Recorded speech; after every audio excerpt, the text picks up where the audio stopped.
Now on Sunrise, a domestic dispute leads to 4 people shot and injured. What we've learned about this case in Kelso. Plus 15 years of searching and of lost time. How investigators are now getting a fresh perspective on the disappearance of Kairen Horman. Your news starts now.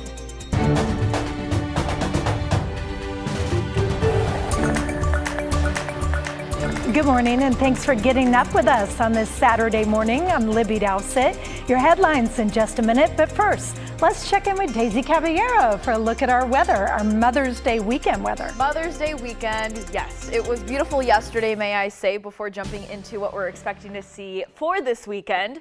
We saw a high of 78 degrees, so yeah, a beautiful day, a lot of sunshine with some clouds mixed in. Clouds are going to increase for the rest of the day today. But check out the beautiful sunrise through the Wells Fargo sky cam. Of course you can, oh, that's lovely, a spider. Temperature of 52 degrees right now. Those winds are calm. We'll start to gust up throughout the afternoon a little bit later on into the day. Current temperatures right now, Portland does look to be one of our warmer spots. 50 degrees though still down in Wesleyan, 44 over in Boring.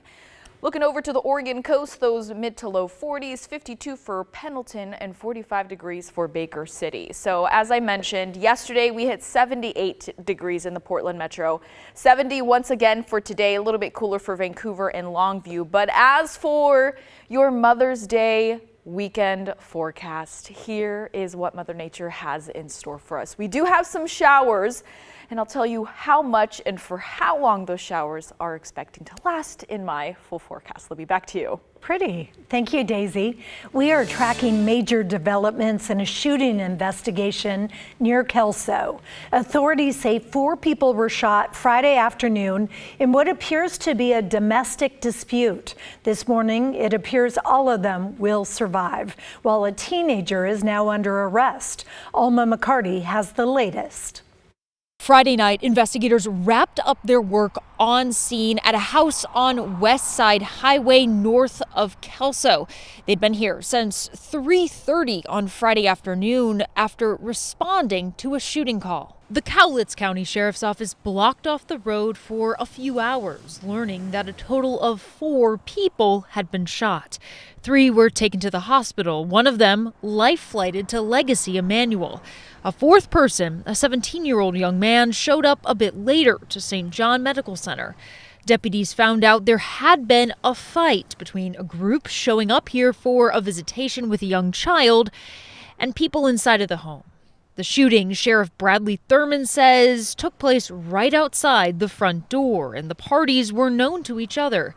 Despite being close to a park and a neighborhood and not far from a school, no bystanders were injured. To have 4 people in one incident injured like that, it's kind of shocking, but there had been a prior incident at this residence probably about a year and a half ago, and again involving underage folks and somebody being shot. The sheriff says the 17-year-old suspect was booked into juvenile detention here in Cowlitz County on assault and drive-by shooting charges. The investigation is ongoing. In Cowlitz County, Alma McCarty, KGW News. State police call it a break in a decades-long Oregon cold case. They've now identified a man who was found murdered in July of 1980 along I-5 near Woodburn. They say his name is Larry Parks, a Vietnam veteran who was 30 years old. In 1983, before his body was identified, evidence from Parks' murder was sent to California in connection with the trial of serial killer Randy Kraft. Kraft was eventually convicted of 16 murders. He was suspected of dozens more across the West Coast and Michigan. Fast forward to 2024, authorities analyzed Parks' DNA, which led to potential family members and finally an ID. Investigators say they can now resolve that case.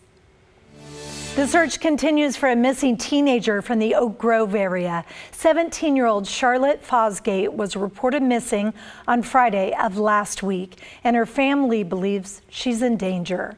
A volunteer dive team from Bend has joined the search, focusing around the St. John's Bridge.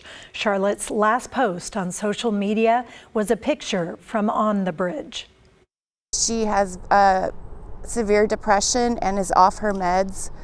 She has not taken them for a while, and she's tried before to end her life. I just want her to come home and get the help that she needs, because she has a lot of people that love her. Charlotte is 5'10" with brown eyes and long brown curly hair. She usually wears gold-framed glasses. If you know anything about where she could be, call the Clackamas County Sheriff's Office. A reminder, if you or someone you know is in a mental health crisis, there is help available 24/7. Just call or text the number on your screen, 988, to connect with resources and counselors.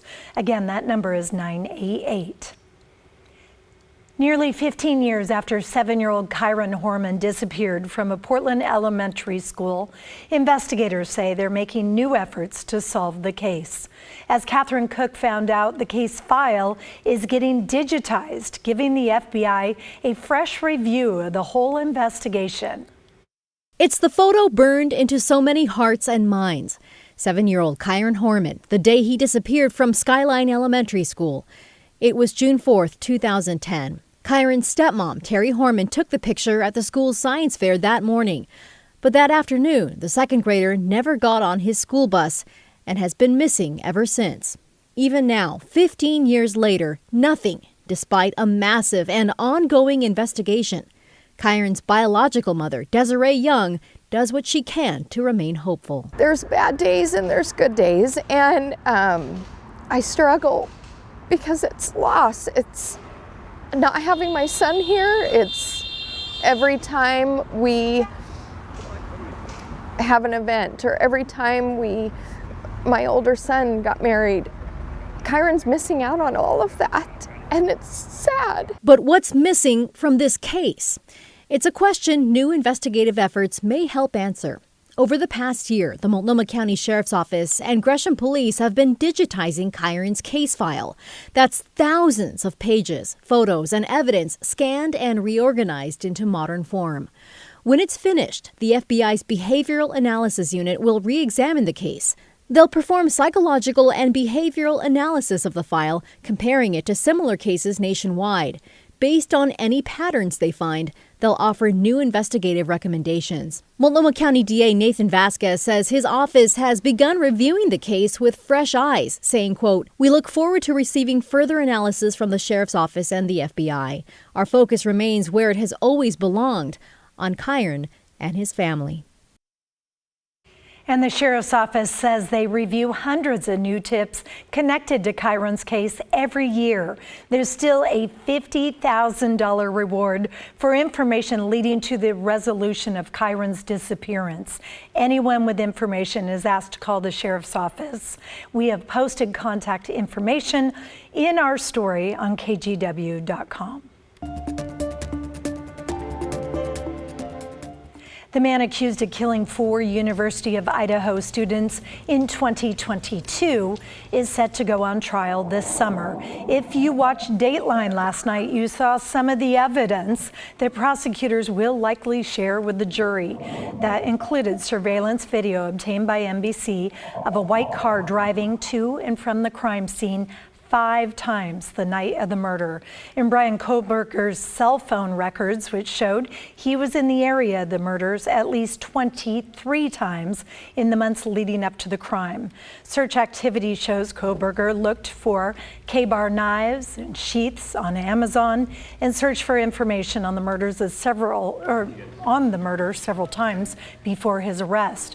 If convicted, he faces the death penalty, a punishment the family of Kaylee Gonsalves is pushing for.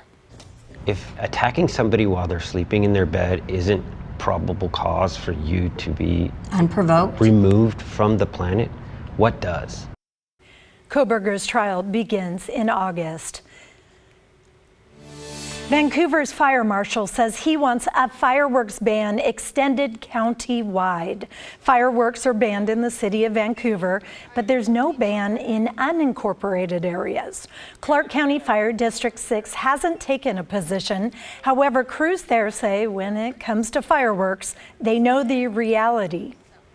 There's going to be a lot of property damage. There always is. There's probably going to be personal injuries almost every year. There is at least something. Our crews, we will add additional staff, and they will be running from 7 o'clock at night till at least 4 in the morning. And it's not just going to be the 4th of July. It's going to be weeks before and weeks after.